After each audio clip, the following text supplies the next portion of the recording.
Story of a man named Stanley. Stanley worked for a company in a big building where he was employee number 427. Employee number 427's job was simple. He sat at his desk in room 427 and he pushed buttons on a keyboard. Orders came to him through a monitor on his desk, telling him what buttons to push, how long to push them, and in what order. This is what employee 427 did every day of every month of every year. And although others might have considered it soul-rending, Stanley relished every moment that the orders came in, as though he had been made exactly for this job. And Stanley was happy. And then one day, something very peculiar happened. Something that would forever change Stanley. Something he would never quite forget. He had been at his desk for nearly an hour when he realized that not one single order had arrived on the monitor for him to follow. No one had showed up to give him instructions, call a meeting, or even say hi. Never in all his years at the company had this happened, this complete isolation. Something was very clearly wrong. Shocked, frozen solid, Stanley found himself unable to move for the longest time. But as he came to his wits and regained his senses, he got up from his desk and stepped out of his office.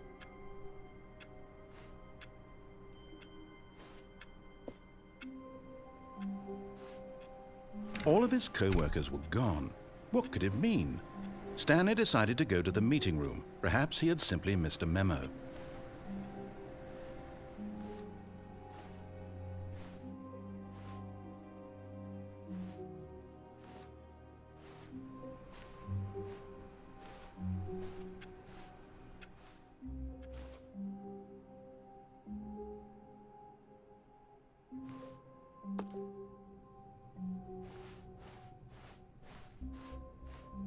When Stanley came to a set of 2 open doors, he entered the door on his left.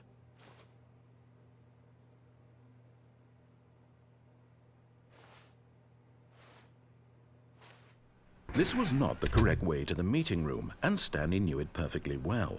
Perhaps he wanted to stop by the employee lounge first, just to admire it.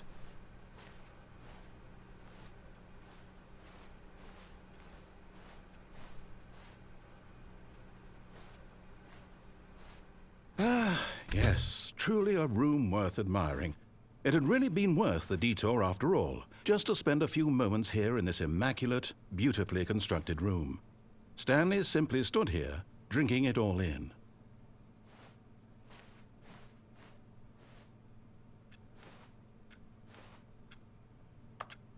Yes, really, really worth it being here in the room. A room so utterly captivating that even though all your co-workers have mysteriously vanished, here you sit looking at these chairs and some paintings. Really worth it. But eager to get back to business, Stanley took the first open door on his left.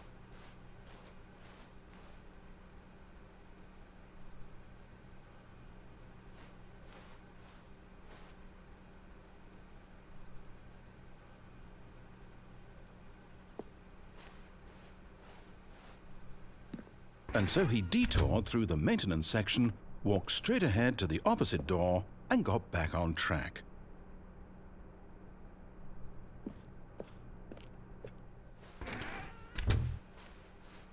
Yet there was not a single person here either. Feeling a wave of disbelief, Stanley decided to go up to his boss's office, hoping he might find an answer there.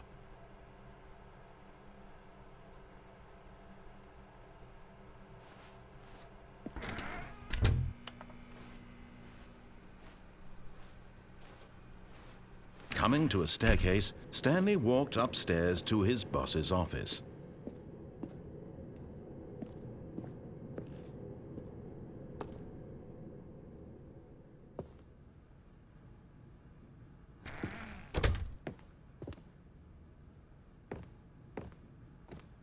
Stepping into his manager's office, Stanley was once again stunned to discover not an indication of any human life.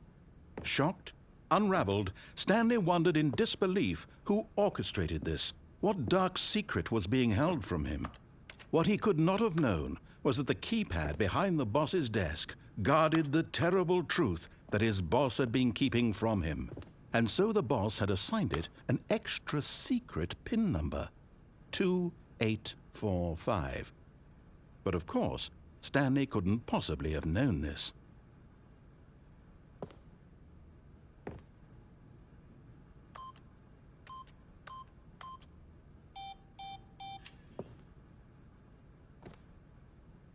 Stanley just sat around twiddling his thumbs.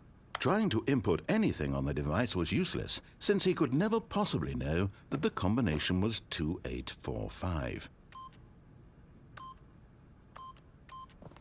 Yet incredibly, by simply pushing random buttons on the keypad, Stanley happened to input the correct code by sheer luck. Amazing. He stepped into the newly opened passageway.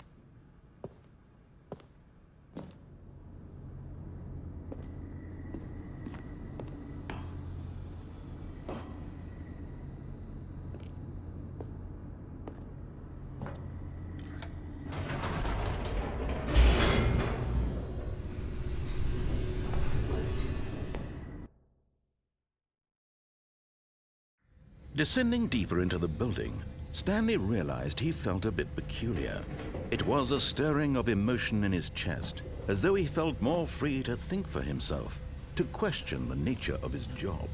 Why did he feel this now, when for years it had never occurred to him? This question would not go unanswered for long.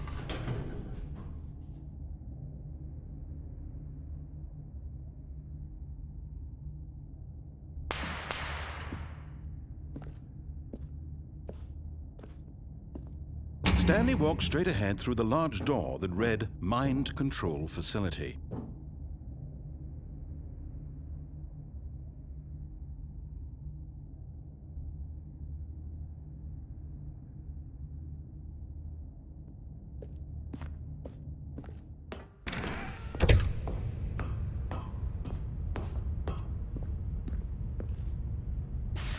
The lights rose on an enormous room packed with television screens. What horrible secret did this place hold? Stanley thought to himself. Did he have the strength to find out?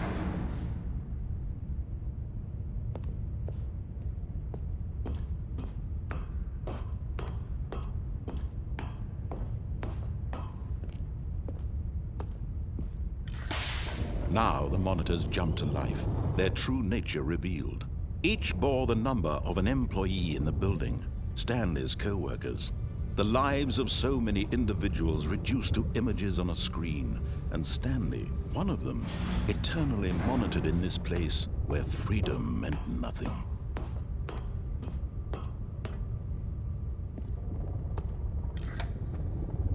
This mind control facility, it was too horrible to believe. It couldn't be true. Had Stanley really been under someone's control all this time? Was this the only reason he was happy with his boring job? That his emotions had been manipulated to accept it blindly? No, he refused to believe it. He couldn't accept it. His own life in someone else's control? Never! It was unthinkable, wasn't it? Was it even possible? Had he truly spent his entire life utterly blind to the world?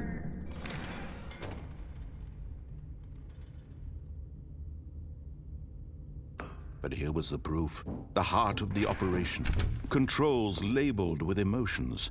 Happy, or sad, or content.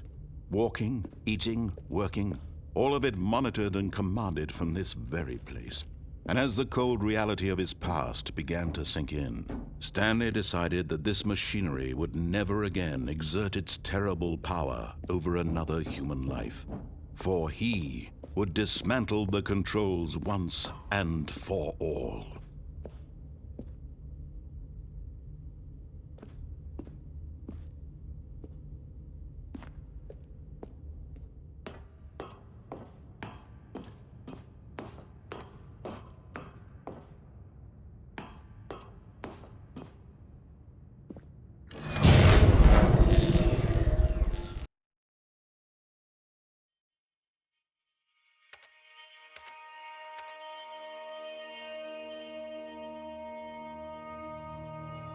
blackness and a rising chill of uncertainty.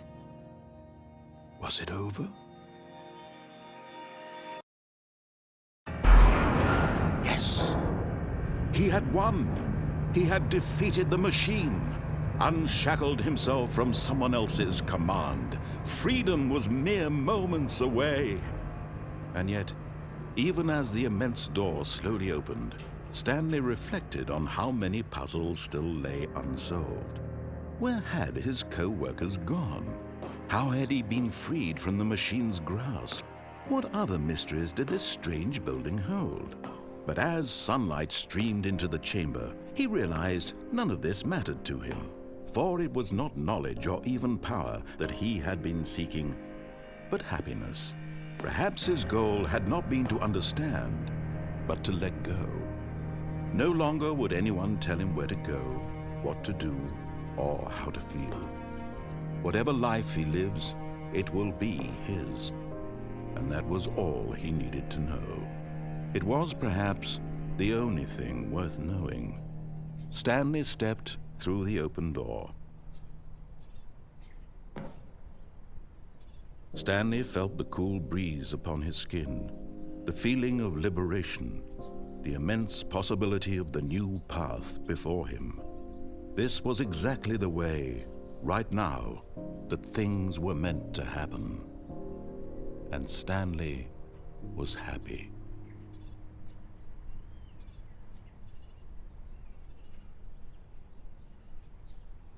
When Stanley came to a set of 2 open doors, he entered the door on his left. This was not the correct way to the meeting room, and Stanley knew it perfectly well. Perhaps he wanted to stop by the employee lounge first, just to admire it. Wow, yes, this room. But eager to get back to business, Stanley took the first open door on his left. Stanley was so bad at following directions, it's incredible he wasn't fired years ago.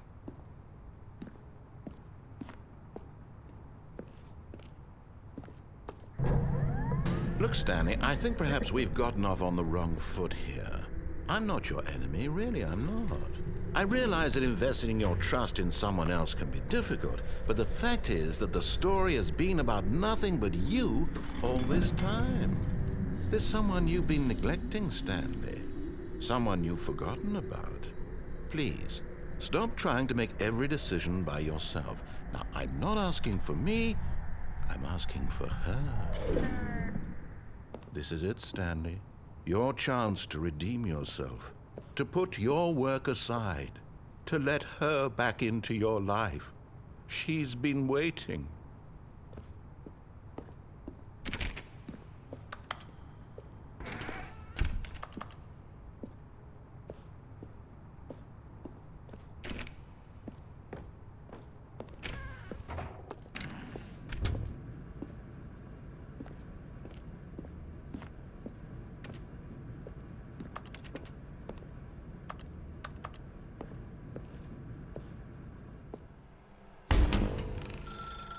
That's her, Stanley. You need to be the one to do this, to reach out to her. If you can truly place your faith... Oh, no, you can't... Did you just unplug the phone? No, that wasn't supposed to be a choice. How did you do that? You actually chose incorrectly? I didn't even know that was possible. Let me double check. No, it's definitely here, clear as day. Stanley picks up the phone. He's taken to his apartment where he finds his wife, and the two pledge themselves to one another. Music comes in, fade to white, roll credits. Not picking up the phone is actually somehow an incorrect course of action. How is that even possible? None of these decisions were supposed to mean anything. I don't understand. How on earth are you making meaningful choices? What did you... Wait a second. Did I just see... No, that's not possible. I can't believe it. How had I not noticed it sooner? You're not Stanley. You're a real person. I can't believe I was so mistaken. This is why you've been able to make correct and incorrect choices. And to think I've been letting you run around in this game for so long. If you'd made any more wrong choices, you might have negated it entirely. It's as though you completely ignored even the most basic safety protocol for real-world decision-making. Or did you not grasp the severity of the situation? Well, I won't have that kind of risk on my watch. I'm going to stop the game for a moment so we can educate you properly on safe decision-making in the real world. Please observe this helpful instructional video. Choice. It's the best part of being a real person, but if used incorrectly can also be the most dangerous. For example, in this scenario, a hypothetical real person named Rupert has a choice. He could invent a machine that eliminates food shortages across the world to make life better for all people. Or he could spend years of hard work forgetting how to read. Which choice would you make? Remember that unlike here, the real world makes sense, and at no time should you make a choice that does not conform to rational logic. If you find yourself speaking with a person who does not make sense, in all likelihood, that person is not real. Allow the person to finish their thought, then provide an excuse why you cannot continue talking. Turn to a partner and practice saying, "My goodness, is it 4:30? I'm supposed to be having a back, sack, and crack." Excellent. Making choices on a regular basis is the best part to a healthy decision-making process. Most medical professionals recommend making at least 8 choices per day. Do you make more than 8? Less? And finally, if you begin to wonder if your choices are actually meaningful and whether you'll ever make a significant contribution to the world, just remember that in the vast infiniteness of space, your thoughts and problems are materially insignificant, and the feeling should subside. At this time, your instructor will guide you in an exercise to test and reinforce the material covered in this video. Welcome back. You may have noticed that this room has begun to deteriorate as a result of narrative contradiction. But not to worry. Now that you're properly informed on good decision-making, we're going to revisit a choice you made just a few minutes ago and see what the correct thing to do would have been. This way, please.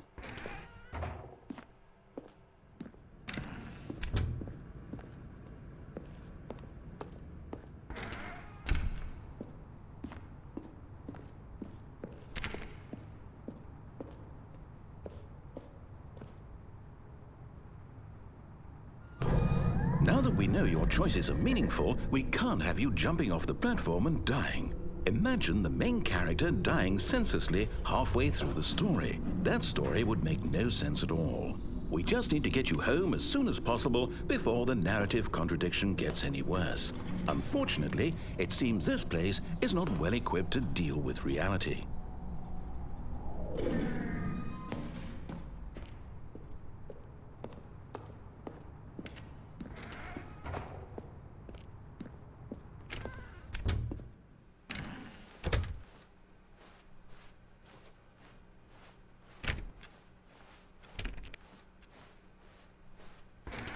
Almost there. You'll take the door on the left, back to the correct ending, the story will have resolution once again, and you'll be home free in the real world.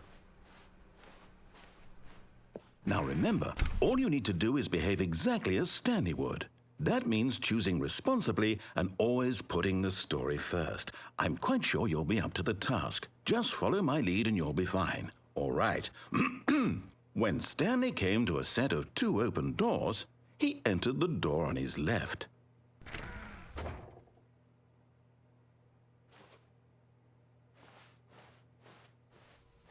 No! Why did you do that? Quickly, hurry back in the other direction. Perhaps we're not too late.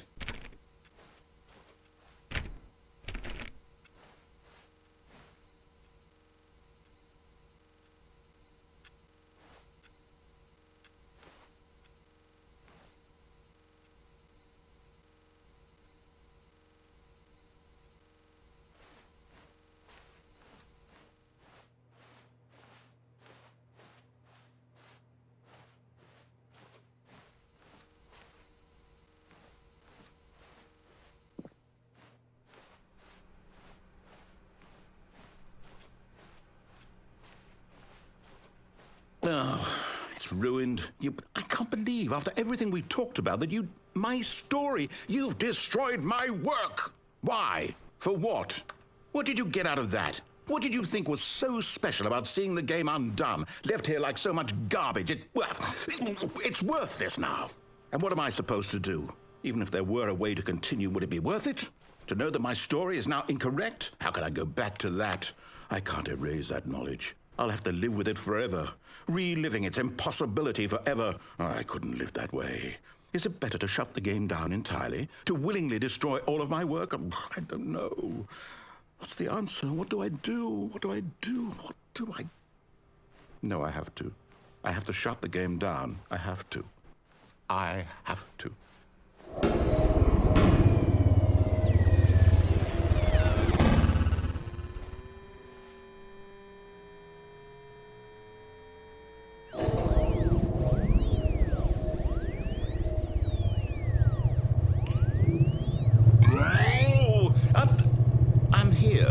I'm still here in this pile of rubbish, with you, who thought you were so clever.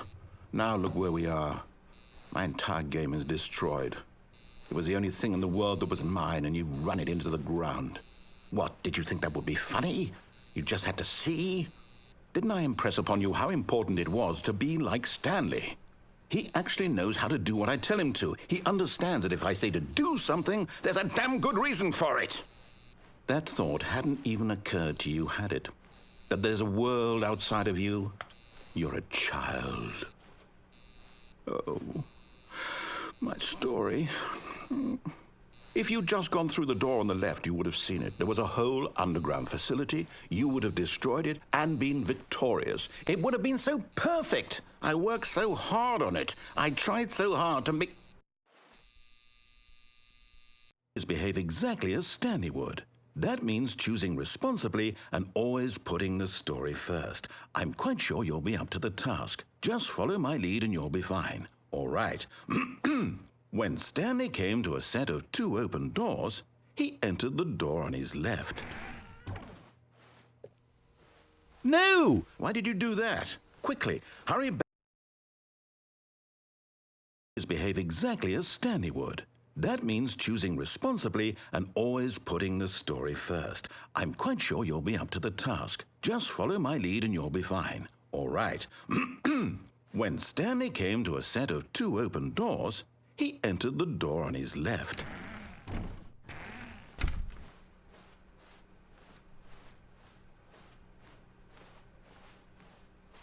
Yet there was not a single person here either. Feeling a wave of disbelief, Stanley decided to go up to his boss's office, hoping he might find... Coming to a staircase, Stanley walked upstairs to his boss's office.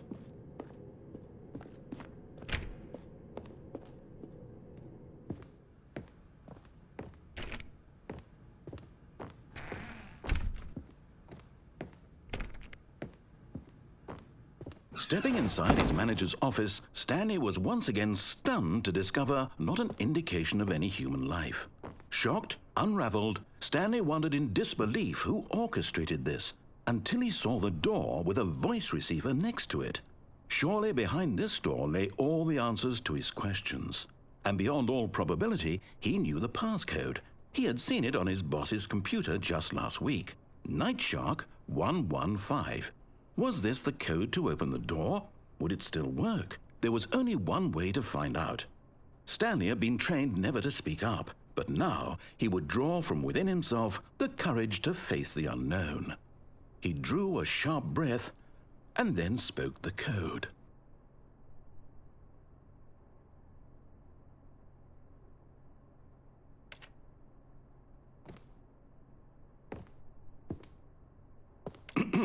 Stanley spoke the code. Night Shark 115. He spoke it into the receiver, right there on the wall.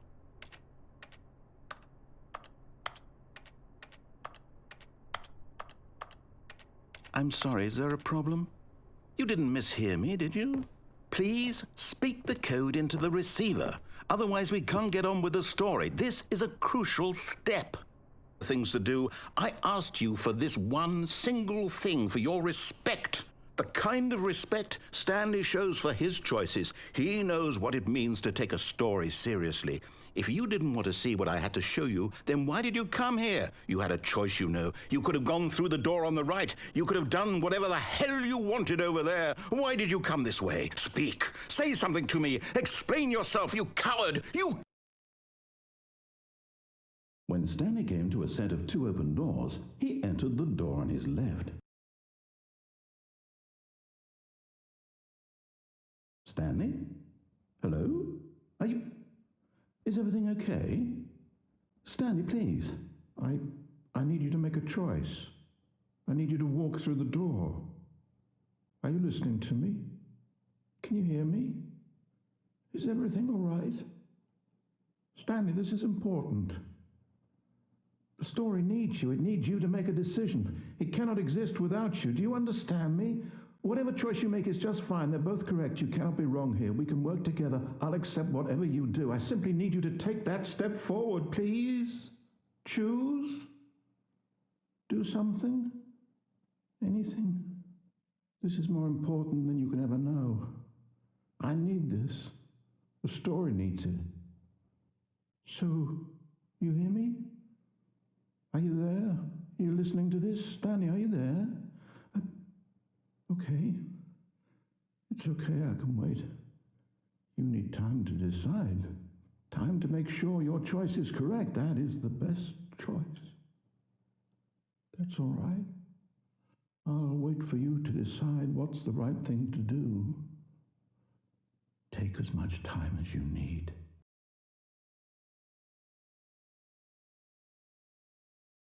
Go up to his boss's office. Coming to a staircase, Stanley walked upstairs to his boss's office.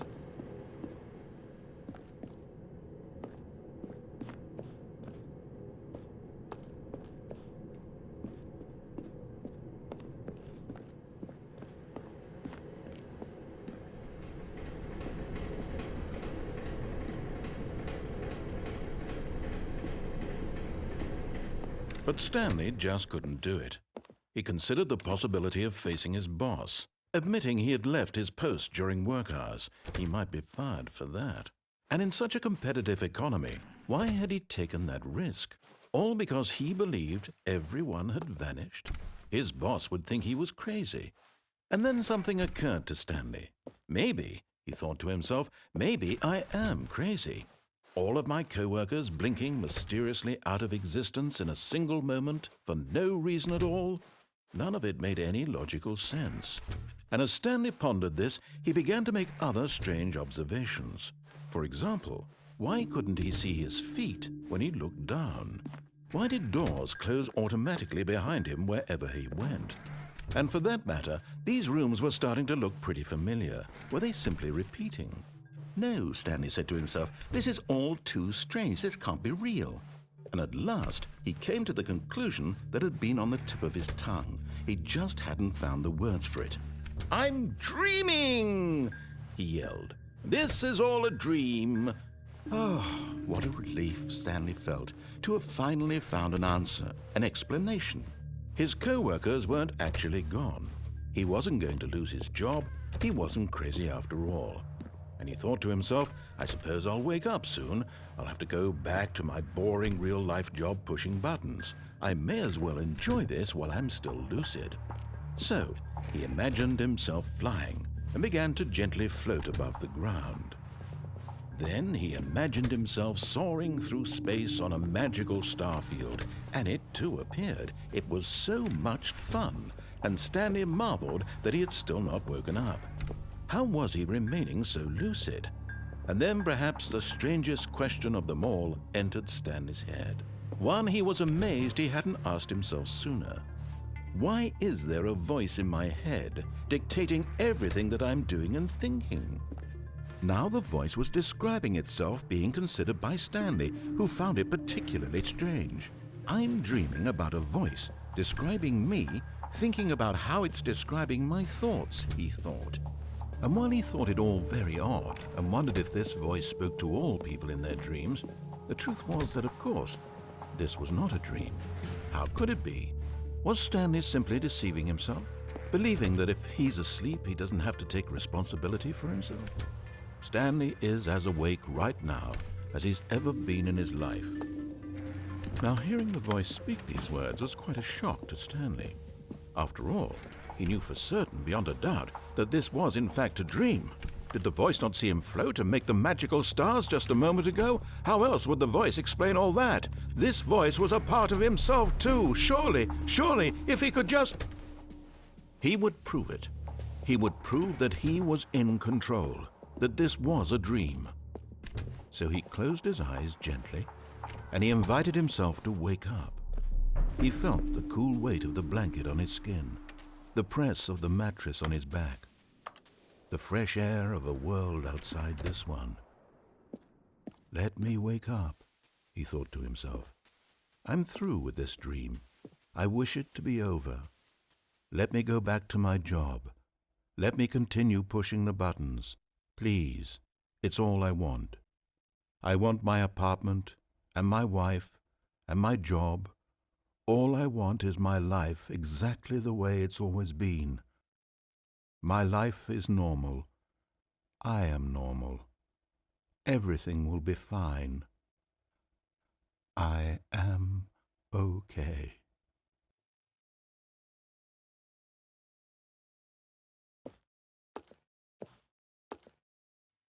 Stanley began screaming. Please, someone, wake me up. My name is Stanley. I have a boss. I have an office. I am real. Please, just someone tell me I am real. I must be real. I must be. Can anyone hear my voice? Who am I? Who am I? And everything went black.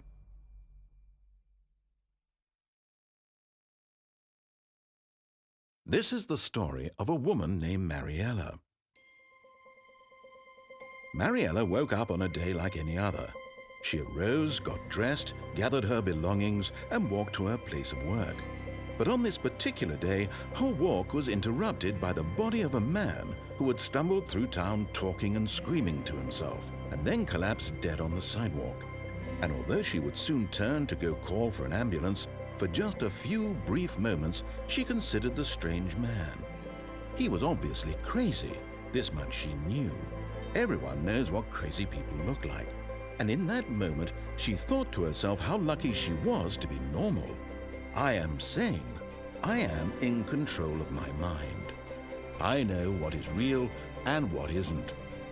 It was comforting to think this, and in a certain way, seeing this man made her feel better. But then she remembered the meeting she had scheduled for that day, the very important people whose impressions of her would affect her career, and by extension, the rest of her life. She had no time for this, so it was only a moment that she stood there, staring down at the body. And then she turned and ran.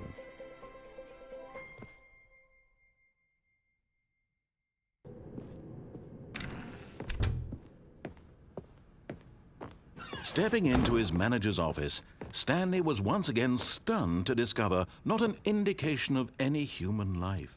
What could it mean? Stanley wondered aloud to nobody. He began wildly tearing through papers on the boss's desk, pulling books off the shelf, looking behind paintings, desperate for clues to his situation. But his attention was caught by a keypad behind the boss's desk. What could its purpose be?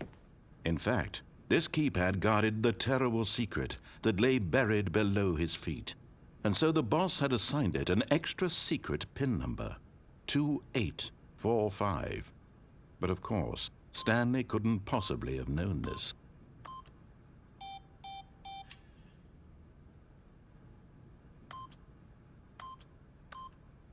Stanley just sat around twiddling his thumb. Yet incredibly, by simply pushing random buttons on the keypad, Stanley happened to input the correct code by sheer luck. Amazing. He stepped into the newly opened passageway.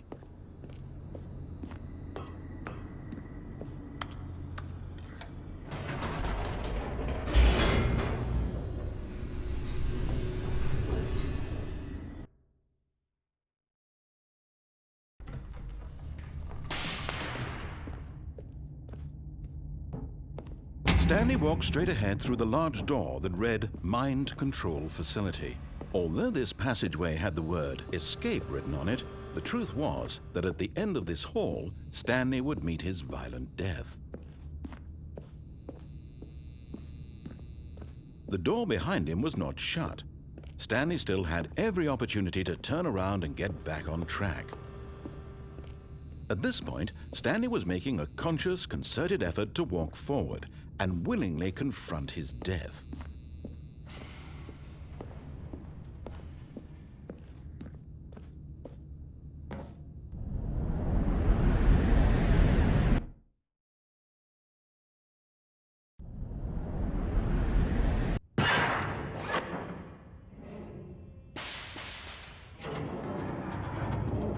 As the machine whirred into motion and Stanley was inched closer and closer to his demise, he reflected that his life had been of no consequence whatsoever.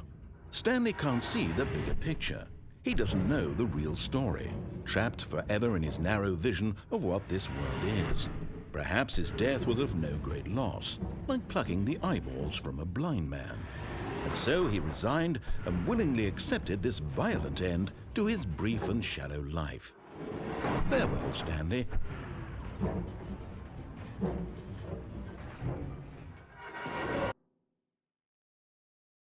"Farewell, Stanley," cried the narrator, as Stanley was led helplessly into the enormous metal jaws.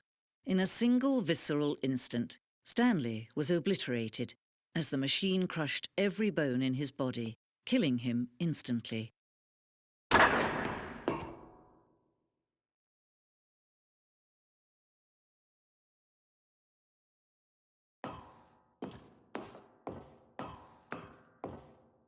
And yet it would be just a few minutes before Stanley would restart the game, back in his office, as alive as ever.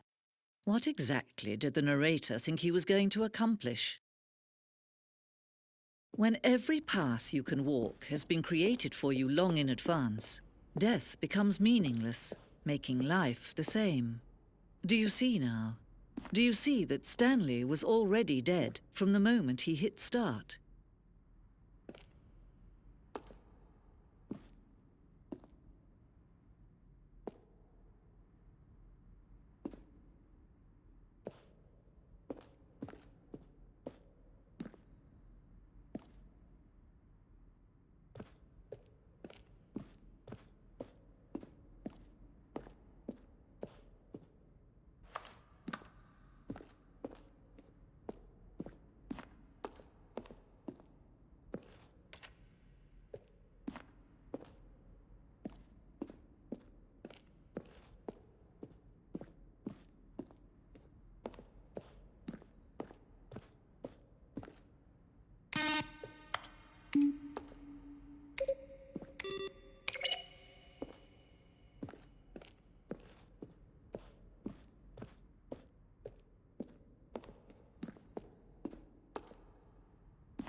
Oh, look at these two. How they wish to destroy one another.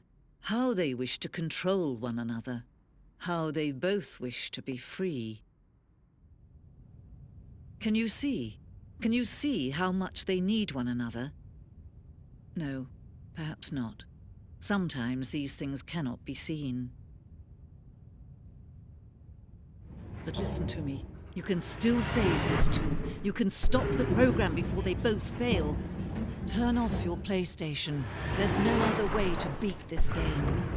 As long as you move forward, you'll be walking someone else's path. Stop now and it'll be your only true choice. Whatever you do, choose it. Don't let time choose for you. Don't let... He was so bad at following directions, it's incredible he wasn't fired years ago. Look, Stanley, I think perhaps we've gotten off on the wrong foot here. I'm not your enemy, really, I'm not. I realize that investing your trust in someone else can be difficult, but the fact is that the story has been about nothing but you all this time. There's someone you've been neglecting, Stanley. Someone you... What? Really? I was in the middle of something. Do you have zero consideration for others? Are you that convinced that I want something bad to happen to you? Why, I don't know how to convince you of this, but I really do want to help you, to show you something beautiful. Look, let me prove it. Let me prove that I'm on your side. Give me a chance. Now listen carefully, this is important. Stanley walked through the red door.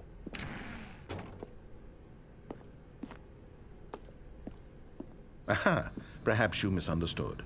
Stanley walked through the red door. I still don't think we're communicating properly. Stanley walked through the red... All right, fine, go ahead, Stanley. You want to know so badly what's out there? You want to find out what lies at the end of this road you've chosen? Well, don't let me stop you. You see, there's nothing here. I haven't even finished building this section of the map, because you were never supposed to be here in the first place. Broken rooms, exposed developer textures. Is this what you had wanted? Was it worth ruining the entire story I had written out specifically for you? Do you not think I put a lot of time into that? Because I did. And in the end, it was all for nothing. Because this is what you wanted to see.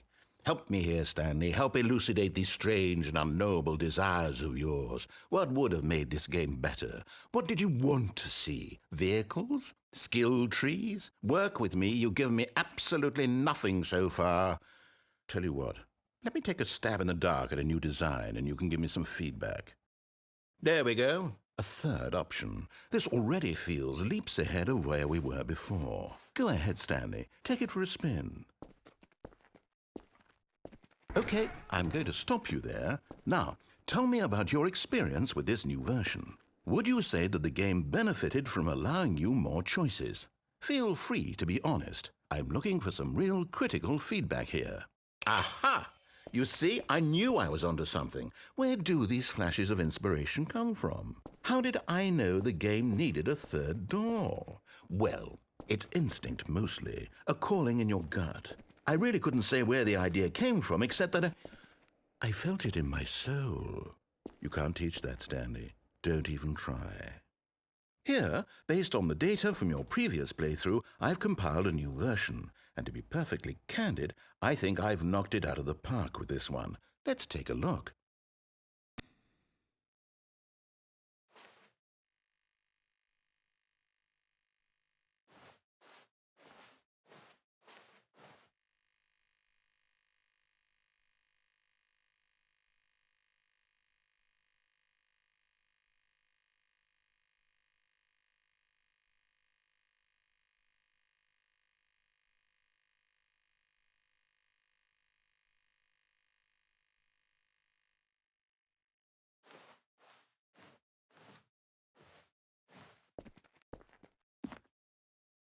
Now, would you say that competitive leaderboard helped you feel motivated to keep walking through doors? Again, honest answers, please.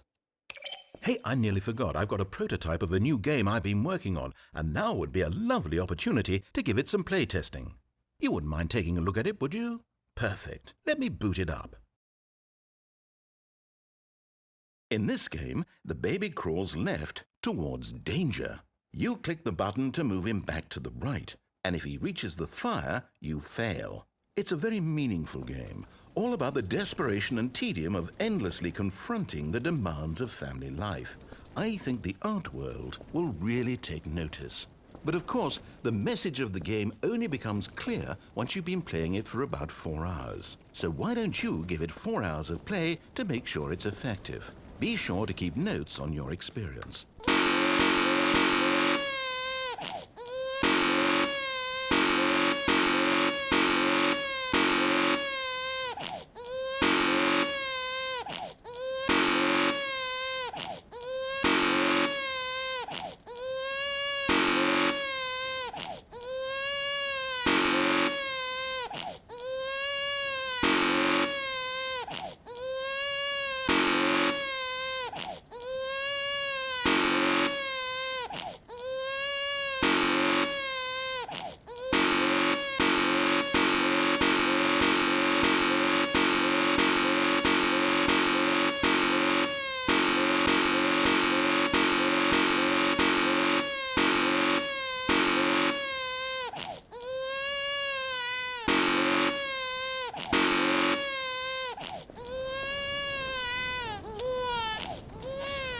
You heartless bastard. Did you do it because you hate babies or purely to spite me? Because if it's the latter, well, I don't know what to do. I'm completely out of ideas. I can't think of a single thing that might improve the experience for me. I'm not even going to try. I'm out, I'm done. It's over. Thank you for playing. Your input was extremely valuable. Oh, hey, since my game was so awful, why don't we play someone else's game? Just to ease the pain. Let's see. What do we have here? Yes, this seems like it'll work. Let's give it a shot.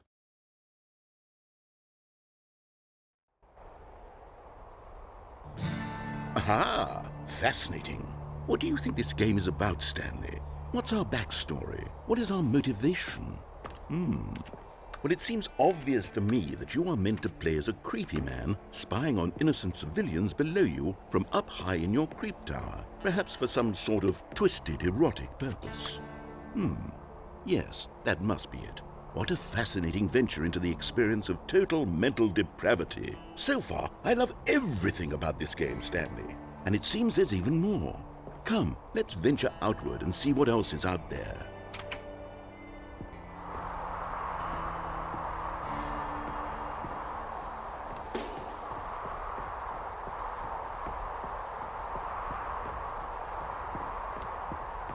Oh, no. No, it can't be. It is. It's an open world game. Good God, quickly, block it off. Oh, thank goodness, Stanley. What a close call. You nearly wandered off into that thing, that big, open, just wandering around, no right or wrong directions, no path to follow. You can just go in any... Oh, thank heavens we avoided it. We're out of the woods now, Stanley. Okay, I'm going to get us out of here. Let's find another game. Preferably something with walls. Something with nice, big, insurmountable walls. Okay, I think this will be just the thing.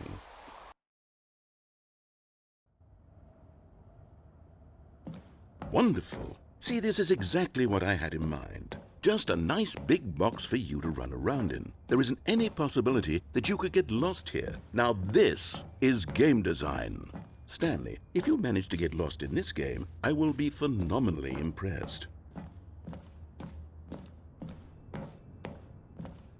Okay, so what exactly do we do here? Let's see. There are lots of cars here in the back, but obviously there's no racetrack. Okay, I'm seeing that there's a ball of some kind back here. Is this game sports ball? Stanley, I think it's sports ball. Oh, what fun. We shall run the bases and do a touchdown together? Yes, I think surely we must. Okay, Stanley, here's the ball. Have fun.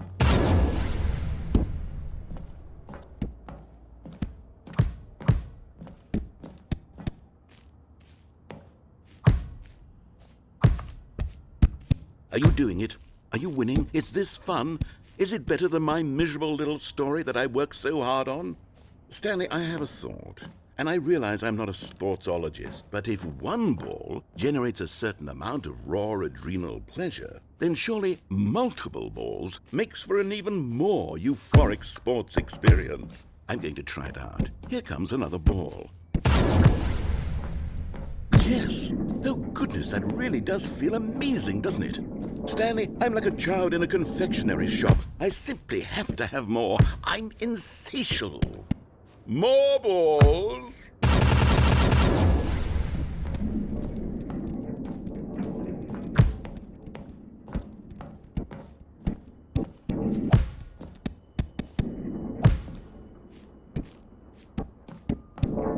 Are you enjoying this, Stanley? Are you having fun? Is this a real video game? Well, I sure hope you're having a good time, because guess what? It's over. That's right. Your little fun comes to an end. This is my game, and what I say goes. You get to have fun when I let you, Stanley. Besides, you need someone like me to set boundaries for you. Without rules or boundaries, video games are nothing. Yes, that's what I am. I'm structure. I'm your sense of purpose. And since you decided you didn't want to play my game, now I don't want to play with you either. So, goodbye, Stanley. I'm leaving. See how you like it when I'm not around to set the rules. Somehow, I don't think you'll enjoy it as much. But who knows? You're an inventive kid. You'll come up with something. After all, you're the one who knows best. Take care, Stanley.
Hold on. What are you doing?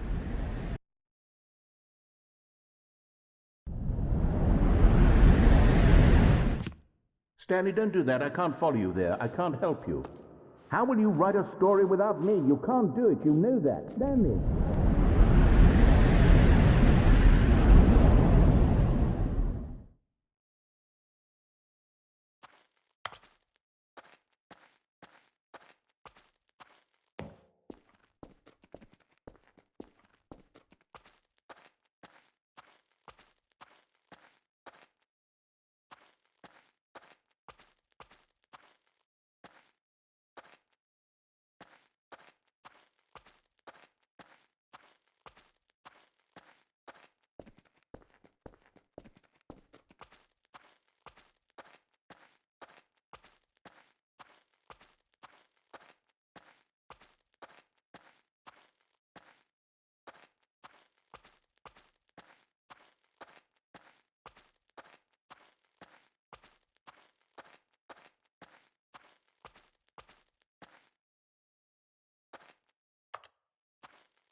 I wonder what he found.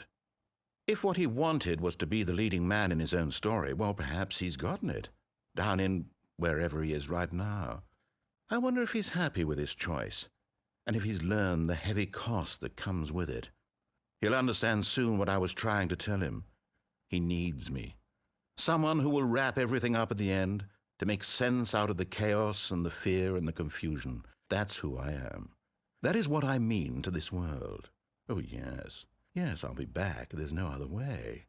Once this ends, after it all comes to a close, then I'll be back. The end will be here soon. Very soon. I can wait.